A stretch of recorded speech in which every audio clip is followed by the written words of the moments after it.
como investigador, pues siempre estamos trabajando, valga la redundancia, haciendo investigación, pero a veces es un poco frustrante cuando no podemos llevar esa información o esos resultados de investigación directamente al productor.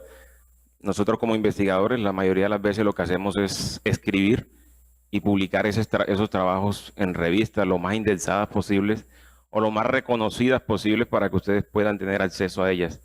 Pero lastimosamente eso no pasa. Entonces estos eventos son extremadamente importantes, extremadamente gratificantes, porque nos da la oportunidad a nosotros de traerles a la mano esa información que nosotros, digamos, hemos encontrado, hemos observado en esos resultados de investigación. Como lo decía don Iván, mi nombre es David Esteban Contreras Márquez, soy médico veterinario zootecnista y tengo maestría y doctorado en el área de nutrición y alimentación y producción de rumiantes. Hoy vamos a hablar un poco sobre estrategias nutricionales para la producción de animales precoces y súper precoces. Entonces nosotros lo primero que debemos tener claro es qué es precocidad para poder comenzar a hablar sobre esta temática. Y la precocidad nosotros la podemos dividir en dos partes, precocidad productiva y precocidad reproductiva. La precocidad en la cual nos vamos a centrar hoy a lo largo de esta presentación es la precocidad productiva. La precocidad reproductiva, cuando hablamos de hembras, no es más que lograr con que esa hembra presente un primer celo seguido de ovulación a una edad temprana. Si nosotros normalmente venimos inseminando, sirviendo una hembra con 24, 30, 36 meses y nosotros logramos que esa hembra entre en celo seguido de ovulación a los 18 meses, 14, 16 meses, ahí ya estamos hablando de precocidad reproductiva. Cuando los mismos conceptos se aplican para el macho reproductor, pero cuando nosotros ya estamos hablando de precocidad productiva, que es la que nos interesa hoy, la precocidad productiva no es más que reducir la edad de sacrificio o la edad en que nosotros vamos a beneficiar ese animal con 450, 500 kilogramos. ¿Listo? ¿Cómo hacemos eso? No es una tarea sencilla y abarca una serie de estrategias que van desde la concepción, desde que el espermatozoide se une con el óvulo hasta que ese pedazo, esa porción de carne llega a la mesa del consumidor. Entonces vamos tocando punto por punto cada una de esas estrategias que nosotros podemos implementar para lograr ese resultado. Hoy en día en promedio aquí en Colombia nosotros estamos sacrificando o beneficiando un animal con más de 3 años en promedio. Hemos ido mejorando esa característica, pero todavía nos falta mucho. Hay mucha tela por cortar aún. Entonces, la presentación o la temática de hoy es mirar o abordar algunas estrategias que nos pueden o que les van a ustedes permitir lograr sacrificar un animal con menos de 24 meses, con 18 meses de edad, hablando de los animales precoces o animales super precoces con 14 a 16 meses de edad, con un promedio entre 450 a 500 kilogramos. La primera temática, o digamos la primera estrategia que vamos a abordar, se llama programación fetal o nutrición gestacional. Espero que no sea un tema nuevo para algunos de ustedes, porque es un tema que viene, digamos que tomando mucho peso y tomando mucho boom en nuestro país. ¿Qué pasa? Anteriormente, cuando yo estaba como Universidad de Córdoba y que me vinculé a varias empresas agropecuarias en ese entonces, ¿qué es lo que yo veía? La estrategia que se aplicaba en aquellas hembras que no estaban paridas, que no estaban produciendo leche, pero que estaban gestantes, era enviar esa hembra al último potrero de la propiedad. ¿Por qué? Porque esa hembra se consideraba una hembra improductiva y todavía en algunas propiedades hoy en día se considera como una hembra improductiva. Es una hembra que está gestante, pero es una hembra que no está produciendo leche y no tiene una cría al pie. Por lo tanto, era y todavía en algunas propiedades es considerado como una hembra improductiva. ¿Qué pasaba? El concepto o lo que se considera es de que esa hembra o el desarrollo fetal, el crecimiento del feto de esa hembra solo ocurre en el último periodo de la gestación. Si nosotros dividimos la gestación en 3 partes, tercio inicial, tercio medio y tercio final, nosotros vamos a ver que el feto él crece, el 70% del crecimiento fetal ocurre en el último tercio de la gestación. En los 2 primeros tercios de la gestación ocurre hasta el 6º mes de gestación, más o menos el 30% del crecimiento fetal. ¿Cuál es el concepto o era el concepto de la mayoría de los productores agropecuarios? De que los requerimientos nutricionales de esa hembra en los 2 primeros tercios de la gestación son extremadamente bajos, porque el feto no crece, y que esa hembra requiere mucho nutriente en el último tercio de la gestación, que es cuando el feto realmente crece. Pero muy bien. ¿Qué surge o qué pregunta surge a partir de, digamos, de ese cuestionamiento? Resulta que en humanos se viene presentando desde hace muchos años, o ya se tiene el conocimiento certero de que la nutrición durante la vida fetal afecta el desarrollo de algunos tejidos corporales del feto. En humanos eso es una realidad, eso ya está estudiado hace muchos años. Y alguien se preguntó entonces si eso también ocurría en animales. ¿Será que si una hembra bovina pasaba por un periodo de restricción durante el tercio inicial o tercio medio, tercio final de la gestación, eso va a tener un efecto directo sobre el desarrollo de los tejidos del feto y principalmente de aquellos tejidos que son de interés técnico, como el tejido adiposo, el tejido conectivo o el tejido muscular? Y la respuesta está en este trabajo, tal vez uno de los trabajos más insignias en programación fetal, que es el trabajo realizado por Minh Do. Minh Do, ¿qué fue lo que hizo? Estudió el tercio inicial de la gestación, sometió unas vacas a restricción nutricional durante el tercio inicial a ver qué pasaba. Otro grupo de vacas la sometió a restricción durante el tercio medio y otro grupo de vacas la restringió nutricionalmente durante el tercio final de la gestación. Y miren qué fue lo que encontró. Durante el tercio inicial de la gestación, si la hembra no está bien alimentada, nosotros estamos generando una alteración en la miogénesis primaria. ¿Qué es miogénesis? Miogénesis es formación de las fibras musculares. Entonces, si nosotros no alimentamos una hembra gestante durante el inicio de la gestación, nosotros lo que estamos generando es el nacimiento de un ternero con un número reducido de fibras musculares. ¿Qué pasa si esa restricción ocurre también en el segundo tercio de la gestación? También vamos a afectar la miogénesis o formación de fibras musculares, pero llamada miogénesis secundaria. Es donde las fibras musculares se forman en mayor cantidad. ¿Y qué pasa si esa restricción nutricional ocurre en el último tercio de la gestación? Lo que nosotros vamos a generar es una alteración en la formación de tejido adiposo, proceso llamado adipogénesis. Para aquellos productores que hacen parte o quieren ingresar a un programa de calidad de la carne, saben que un criterio principal de calidad de la carne es el marmoreo, que es la grasa intramuscular en la que le da sabor a la carne. Si nosotros queremos incluir grasa intramuscular, debemos comenzar a generar una nutrición adecuada durante la vida fetal. ¿Por qué? Porque es aquí donde se forman las primeras células adiposas o la adipogénesis. Y si queremos un animal que nazca con unas células, pero células grandes, nosotros debemos nutrir adecuadamente ese animal en el último tercio de la gestación, porque es aquí donde se da un proceso llamado hipertrofia muscular. Entonces, si nosotros alteramos cualquiera de estas de la nutrición en cualquiera de estos tercios de la gestación de la hembra, podemos estar alterando la miogénesis o podemos estar alterando la adipogénesis o podemos estar alterando la hipertrofia muscular. Bueno, si a alguien de pronto se le pasa por la mente, bueno, ¿qué es lo ideal? ¿Un animal que nazca con mayor número de células musculares o un animal que nazca con células grandes? Pues la respuesta es, se las traigo aquí con esta imagen, digamos una respuesta lo más sencilla posible. Imaginemos un primer escenario, un animal que nace con un número de células grandes, un número de células elevados, 6 células para el ejemplo, pero las células son pequeñas. Y tenemos un segundo animal que nace con 4 células, pero las células son mucho más grandes. ¿Qué va a pasar? Que tanto las células del animal número 1 como las células del animal número 2, ellas van a llegar a su máximo punto de crecimiento. Y el máximo punto de crecimiento de las células del animal 1 y las células del animal 2 es el mismo punto. Esas células van a crecer y llegan a un punto donde ellas dicen, no puedo crecer más porque me reviento.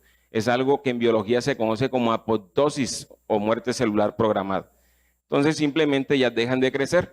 Al final, ¿qué vamos a tener? Vamos a tener un animal con 6 células grandes y al final vamos a tener un animal con 4 células grandes.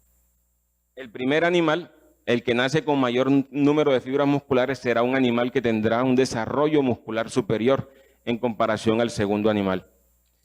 Ya hay muchos trabajos de programación fetal mostrando de que hay un efecto positivo de la nutrición durante la gestación sobre el desarrollo de masa muscular. Hay algunos trabajos inclusive que comparan animales hijos de madres no suplementadas, hijos de madres suplementadas, y que no hay una diferencia al final entre el peso de los hijos. En el peso de los hijos, pero cuando ese animal se sacrifica y se pesa la canal y se calcula cuánto de la canal es masa muscular, ahí hay una diferencia brutal. Realmente los animales hijos de madres suplementadas tienen un desarrollo de canal superior y tienen un desarrollo de la masa muscular superior, que es lo que al final es lo que nos interesa. Al final lo que vendemos es carne. Listo. Aquí otro gráfico ejemplificando lo que ya les había comentado. Cuando nutrimos o cuando no nutrimos adecuadamente una hembra durante el tercio inicial y tercio medio de la gestación, lo que va a generar es una restricción, una reducción en la miogénesis. Reducción en la miogénesis. Cuando esa restricción es en el tercio final de la gestación, va a generar una reducción en la adipogénesis, se los comentaba ahorita, y cuando hay una restricción en el tercio final, eso va a generar una reducción en la hipertrofia, o sea que esas células nazcan con un tamaño reducido.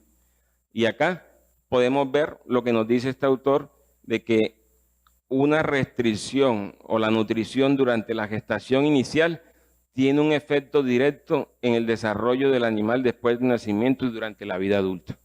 Entonces, eso, digamos que ya hay varias investigaciones que nos demuestran eso, pero no estaba de más de que se realice de pronto otra investigación. En mi trabajo de doctorado yo realicé una investigación, digamos, lo más sencilla posible sobre programación fetal y fue más o menos lo siguiente. Un grupo de vacas, un grupo de hembras fueron bien nutridas o suplementadas durante el tercio inicial y medio de la gestación. Del mes, más o menos 5 meses fueron suplementadas durante los primeros 5 meses.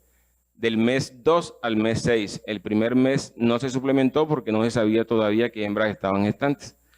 Otro grupo de hembras fueron suplementadas en el último periodo de la gestación y un tercer grupo de hembras no recibió ningún tipo de suplementación durante la gestación. Al final del proceso de gestación, pasó la gestación, llegó al parto. Una vez que llegó al parto, dejamos pasar un mes. Pasado un mes hicimos una cirugía en los terneros para obtener una muestra de tejido muscular del músculo del dorso, músculo del lomo o longissimus dorsi o área de ojo del lomo, como ustedes la conozcan. Y esas muestras de tejido muscular se llevaron al laboratorio de histología y en el laboratorio de histología pues lo que obtuvimos fue una placa histológica. En esa placa histológica conseguimos contar el número y medir el tamaño de cada célula que hacía parte de esa imagen histológica, que fue esto que ven ustedes acá. ¿Qué encontramos? Miren, madres, estos son los hijos de las madres no suplementadas durante la gestación, hijos de madres suplementadas en el tercio inicial y medio de la gestación, y hijos de madres no suplementadas, suplementadas en el último tercio de la gestación. ¿Qué observamos? Que los hijos de las madres suplementadas en el tercio inicial y medio de la gestación presentaban mayor número de células, miren, número de fibras musculares o células musculares. Y aquellos hijos de madres no suplementadas durante la gestación presentaron una reducción drástica en el número de células musculares. Si nos vamos al área de ojo del lomo, o sea, al tamaño del longissimus dorsi medido por ultrasonografía, observamos que los hijos de madres suplementadas en el tercio inicial y medio de la gestación y los hijos de madres suplementadas en el tercio final de la gestación presentan una área de ojo del lomo o un longissimus dorsi de mayor tamaño en comparación con los hijos de madres que no fueron suplementadas en ningún momento de la gestación. Y resulta, señores, que el longissimus dorsi es un músculo que está altamente correlacionado con la musculosidad del animal. Si el longissimus dorsi es un músculo grande, quiere decir que ese animal tiene mayor desarrollo de masa muscular en comparación con un animal que tenga un tamaño de longissimus dorsi inferior. Resultados: el peso al nacimiento de los terneros, no hubo diferencia en el peso al nacimiento de los animales, o sea que la nutrición durante la gestación o la hiperplasia no generó un efecto, por lo menos en esta investigación, no generó un efecto en el peso al nacimiento de los animales, como ustedes pueden ver acá. En el peso final de los animales tampoco hubo diferencia, pero ya se los había explicado. Es probable de que no hay diferencia en el peso al peso al destete del animal, pero peso vivo. Si nosotros sacrificáramos ese animal, cosa que no hicimos, es probable de que encontráramos un peso de la canal superior. Ganancia media diaria, tampoco hubo diferencia, pero miren, sí se observó diferencia en el espesor de grasa dorsal, o lo que comúnmente llamamos como espesor de grasa subcutánea. Muy importante desde el punto de vista de calidad de la carne, porque recuerden que cuando sacrificamos un animal en el frigorífico, ese animal o esa canal es destinada a una cámara fría, y la cámara fría, el contacto del frío directamente con la carne genera un endurecimiento, un proceso llamado cold shortening. Entonces, esa capa de grasa subcutánea protege la carne contra el frío y evita de que la carne se ponga dura, lo cual es muy importante desde el punto de vista de calidad de la carne. ¿Y qué vemos acá? De que los hijos de madres que fueron suplementadas en el último periodo de la gestación presentaron un espesor de grasa subcutánea o grasa dorsal superior, lo cual es un punto positivo. Estos son los animales productos de la investigación. Animales aquí con aproximadamente 6 meses de edad, 7 meses de edad, se destetaban con 8 meses de edad. Y ustedes ven la calidad de los animales, animales que inclusive ya estaban alcanzando el porte de la madre. Animales que eran destetados inclusive con más del 55-60% del peso promedio de la vacada, lo cual es un resultado excelente. Aquí algunos trabajos de programación fetal. Hay muchos, pero les traje uno aquí para no solo se queden con el resultado de la investigación desarrollada por este servidor. Aquí hay un trabajo donde se comparan hijos de madres no suplementadas contra hijos de madres suplementadas. Peso al destete superior en los hijos de madres suplementadas. Consumo de alimentos superior. Ganancia media diaria superior. Eficiencia alimentar superior. Y lo que les decía ahorita, peso de la canal totalmente superior.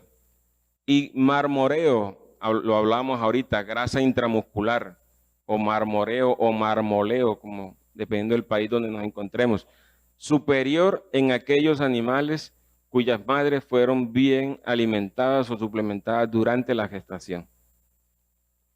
Bueno, segundo tema. El primero, programación fetal. Segundo tema, estación de monta. Este tema es un tema que particularmente a mí me agrada mucho porque yo veo como algo preocupante, algo que no hacemos nosotros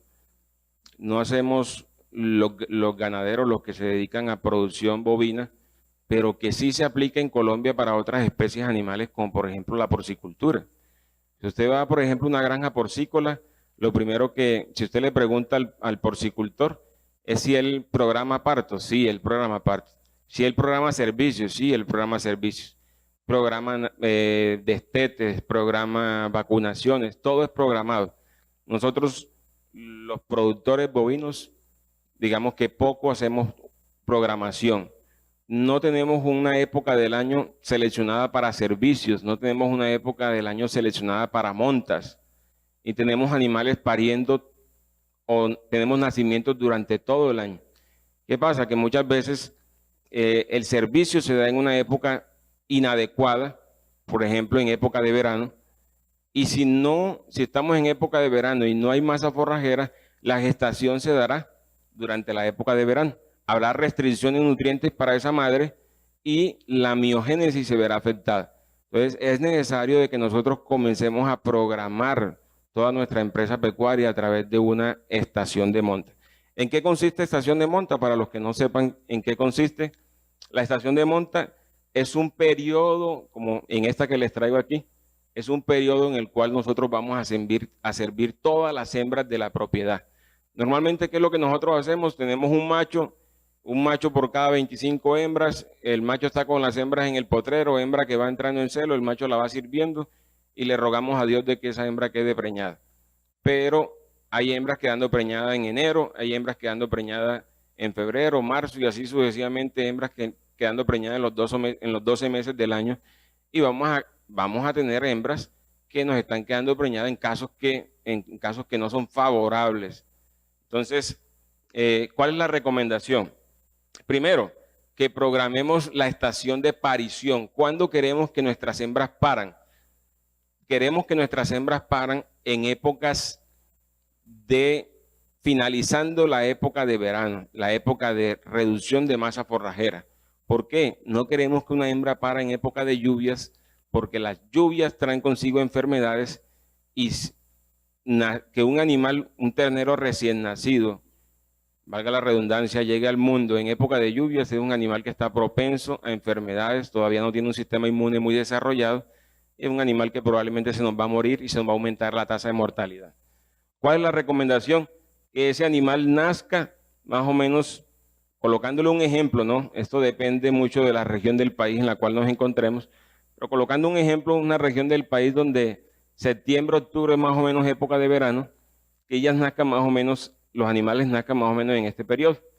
Cuando comiencen las lluvias, ya ese animal tiene aproximadamente un mes o mes y medio, 2 meses de vida, ya es un animal bastante fortalecido y capaz de soportar las enfermedades que vienen con las lluvias.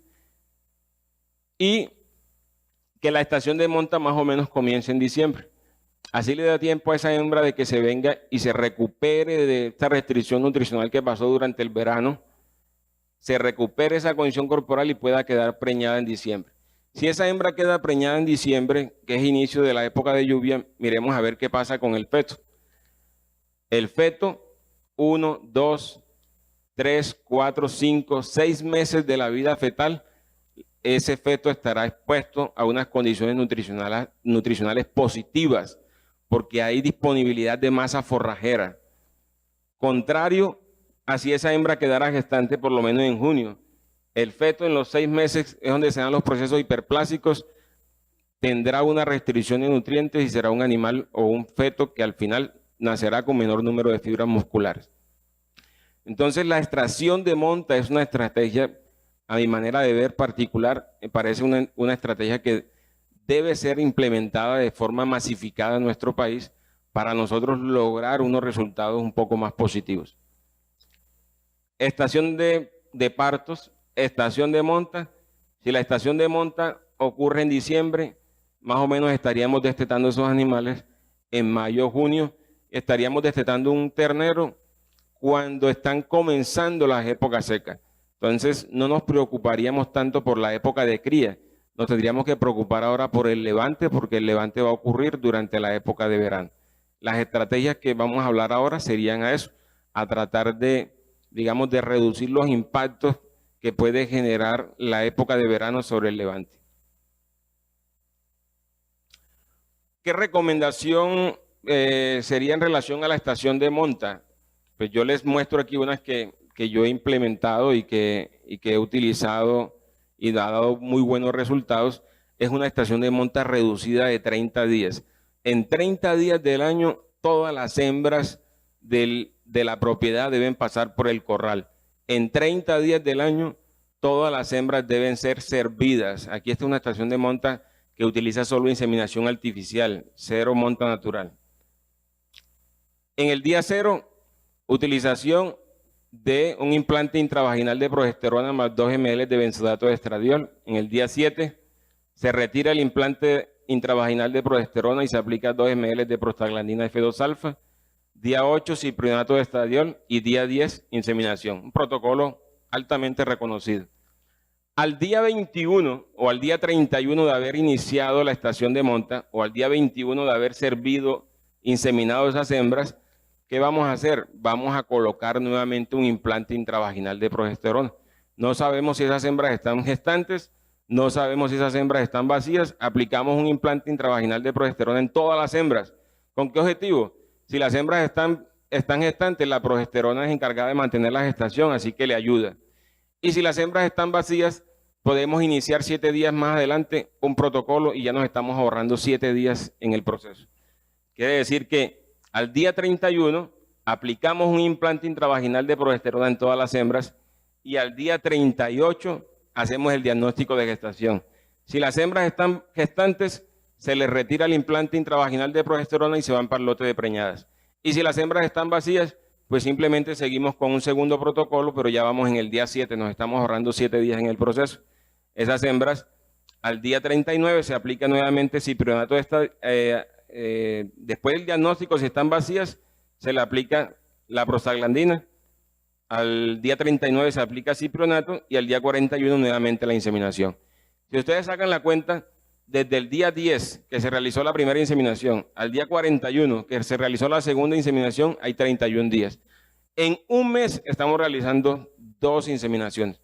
Y con este tipo de, digamos, de estrategias, con estación de monta, se han logrado porcentajes de gestación inclusive muy próximos al 90%. Al día 69 nuevamente se realiza diagnóstico de gestación. Las hembras que están preñadas se van para el lote de preñadas y el problema sería ahora las hembras vacías. ¿Qué hacer con ellas? La decisión es de cada productor, porque si las hembras quedan vacías y la decisión de ustedes es quedarse con ellas, esa hembra va a demorar un año improductiva dentro de la propiedad. Va a aumentar los días abiertos, va a aumentar el intervalo entre partos. Y si la decisión es descartarla, que sería la recomendación, pues inicialmente puede que tengamos una tasa de descarte muy elevada, muy por encima de lo recomendable. Entonces lo ideal sería comenzar con una estación no de 30 días, sino con una estación de monta bastante abierta y reduciendo esa estación de monta por lo menos 15 días a cada año, con el objetivo de disminuir inicialmente la tasa de descarte.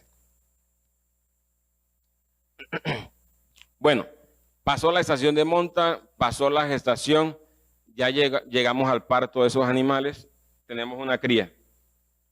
¿Qué vamos a hacer con esa cría? Algunos consideran que como esa cría está criada toda leche, como comúnmente nosotros decimos acá en Colombia, está toda leche, quiere decir que no necesita, digamos, mucho apoyo nuestro, porque toda la leche que produce la madre es para la cría, pero desafortunadamente no es así.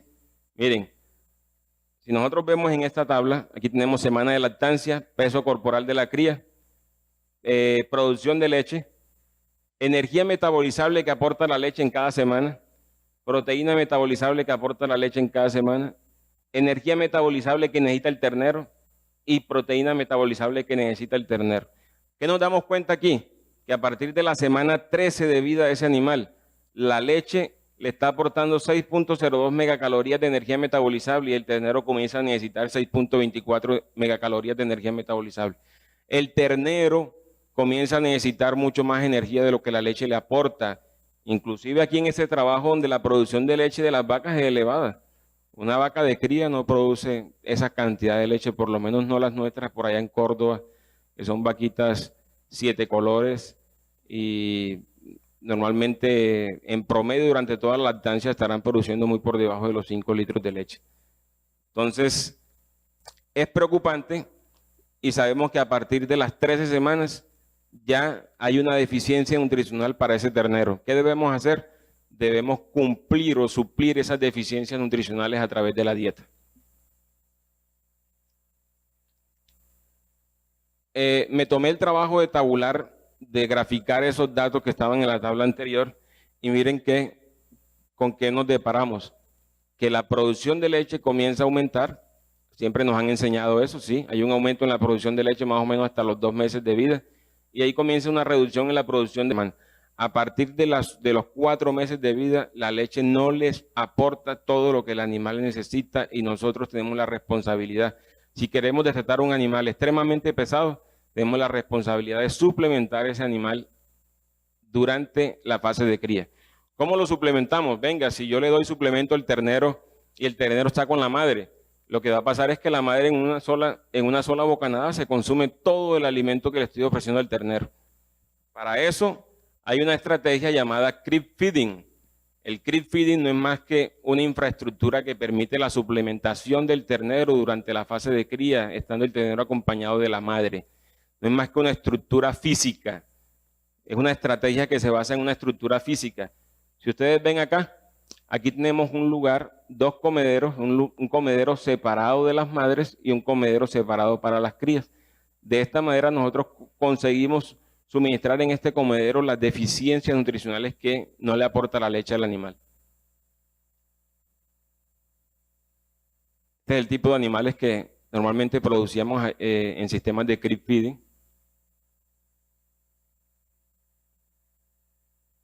Y ahí se logra ver gráficamente la separación de las madres con las crías.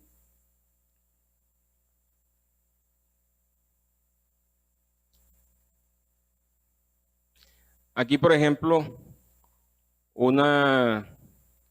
digamos otro modelo de lo que puede ser un sistema de creep feeding portátil.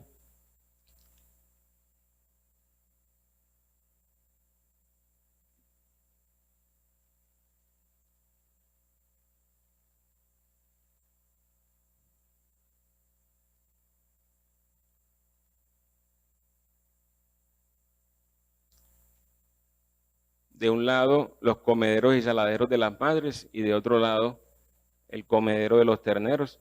Miren que el espacio que hay entre un tubo y otro tubo pues, no permite que los animales adultos ingresen y consuman ese alimento. De esa manera nosotros logramos suplementar a los terneros estando inclusive acompañados de las madres. Aquí, por ejemplo, otro sistema totalmente desarmable. Yo les muestro todo esto porque sé que el colombiano tiene mucha imaginación, es muy inteligente y ustedes podrán elaborar un sistema de creep feeding con lo que tienen en la propiedad, utilizando guaduas, utilizando madera reciclable, cualquier cosa. Entonces, por eso hay la intención de mostrarle algunos trabajos. Resultados del sistema de creep feeding. Les traje uno entre tantos resultados que hay. Aquí, por ejemplo, resultados de peso al destete de animales que no recibieron suplementación, solamente leche, forraje y sal mineralizada, mixtura mineral, durante la fase de cría, y otros animales que además de la leche, el forraje, recibían 0.2, 0.4 y 0.6 kilogramos de concentrado o de suplemento. Miren la diferencia entre los no suplementados y el suplementado con 0.6 kilogramos. Animales destetados con 218 kilogramos, que no es un peso malo, muy por encima del promedio nacional nuestro.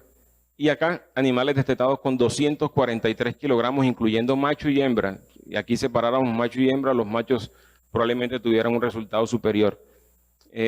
Los trabajos hoy en día de creep feeding están mostrando que se puede destetar un macho próximo a los 300 kilogramos, cuando ese creep feeding fue acompañado de programación fetal y estación de monta, y en las hembras se pueden destetar hembras por encima de los 250 kilogramos, lo cual es un resultado excelente.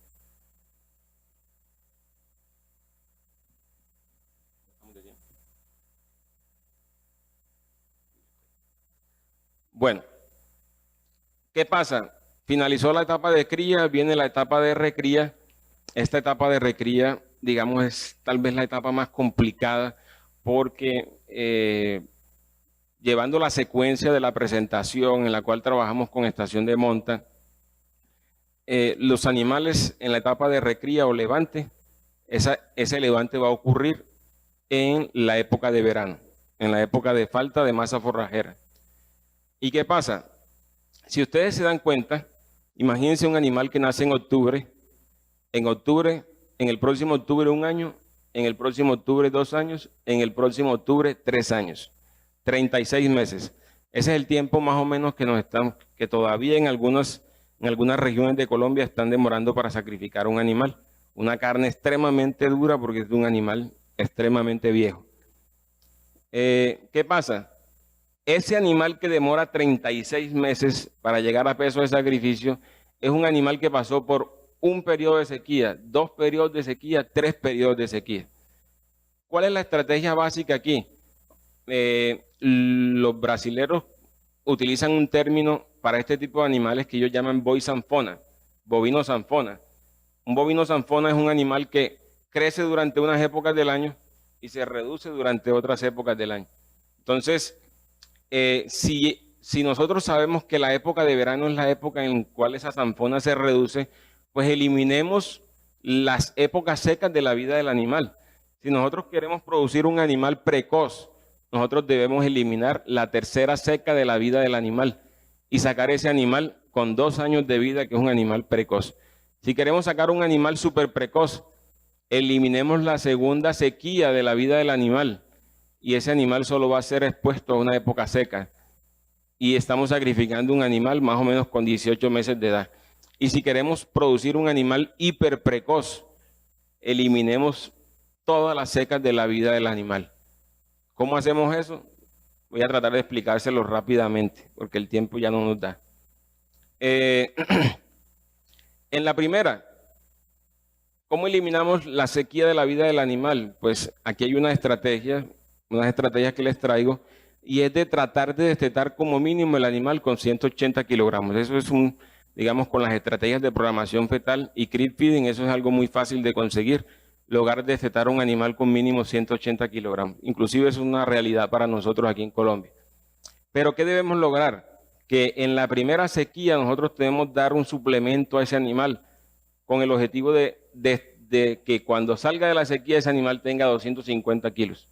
Ya durante la época de lluvias debemos implementar algunas estrategias nutricionales para que ese animal llegue a la segunda seca con 380 kilos y salga de la segunda sequía con 470 kilos, que es ya un animal que está apto para sacrificio. Ahora, si no quiero que ese animal pase por 2 secas durante su vida productiva, sino por una, igualmente debo colocar como objetivo destetar animales de 180 kilos, que durante la primera sequía esos animales pasen de 180 a 280 kilos y durante la segunda época de lluvias lograr con que ese animal pase de 280 a 470 kilogramos y antes de iniciar la segunda sequía ese animal ya tendrá peso de sacrificio.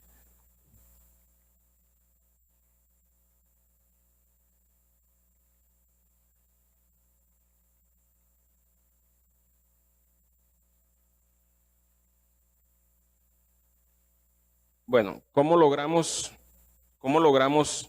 estos resultados?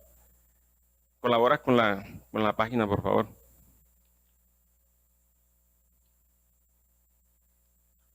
Lastimosamente, el tiempo no fue suficiente. Bueno, yo aquí les quiero mostrar algo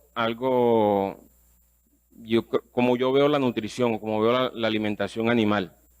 Yo trato de verla un poco más sencilla, más que todo como una suma y una resta. Esas estrategias que yo les comenté ahorita, ustedes dirán, bueno, pero él dice que salga un animal con 18 meses a los 470 kilos a los 18 meses, pero ¿cómo hago eso? Si el pasto en algunas épocas del año no le suple al animal todo lo que el animal necesita. Lo primero que nosotros debemos saber es cuáles son las deficiencias que tiene cada animal en cada etapa productiva y cómo suplimos esas deficiencias. Para saber cuáles son las deficiencias, nosotros tenemos que saber primero que todo es cuánto el animal requiere. Si ustedes aquí van al gimnasio y le preguntan a una nutricionista, venga, es que yo quiero aumentar masa muscular. La nutricionista le dice, bueno, entonces usted va a consumir 2 gramos de proteína por cada kilogramo de peso corporal. Si usted pesa 70 kilos y necesita consumir 2 gramos de proteína por kilo, quiere decir que usted va a ingerir 140 gramos de proteína. Si usted lo que se consume durante el día, la sumatoria de todo lo que se consume durante el día le da 100 gramos de proteína, quiere decir que usted tiene una deficiencia de 40 gramos de proteína. Se va a tratar de comprar un suplemento proteico que supla esas deficiencias. Es lo mismo, nosotros vamos a hacer lo mismo acá en ganadería. Lo primero que nosotros debemos buscar es cuánto necesitan de nuestros animales de nutrientes. Para eso yo les traigo aquí una herramienta que ustedes la pueden descargar en sus celulares, las pueden descargar en sus computadores. La herramienta se llama BR Corte. Cuando ustedes se registren, ella les va a pedir una cantidad de información. Si quieren más adelante al final del evento, se me pueden acercar, yo les explico cómo registrarse. Ya yo estoy registrado y básicamente lo que vamos a hacer es lo siguiente. Vamos a ingresar por esa primera opción que dice calcular requerimientos. No hay como colocarla, clica en la banderita que dice portugués, por favor.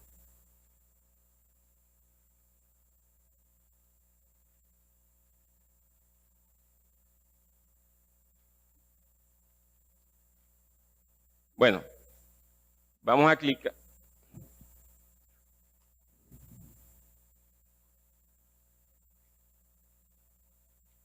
Muchísimas gracias.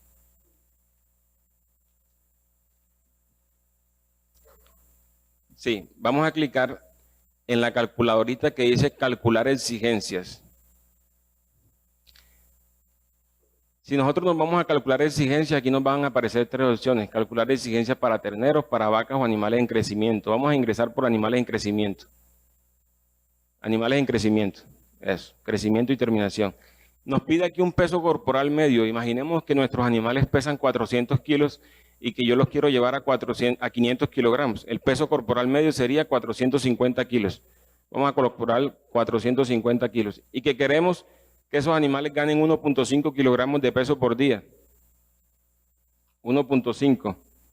Nos pide aquí que escojamos qué tipo de animales son. ¿Son animales cebuinos, cruzados o cruzados de carne o cruzados de leche? Vamos a decirle que cebuinos. Vamos a decirle que esos animales están a pastoreo o están estabulados. Vamos a decirle que están a pastoreo. Bajemos, por favor. Vamos a decirle que son animales enteros, animales no castrados. Bajemos. Y le vamos a dar a aceptar. Siguiente.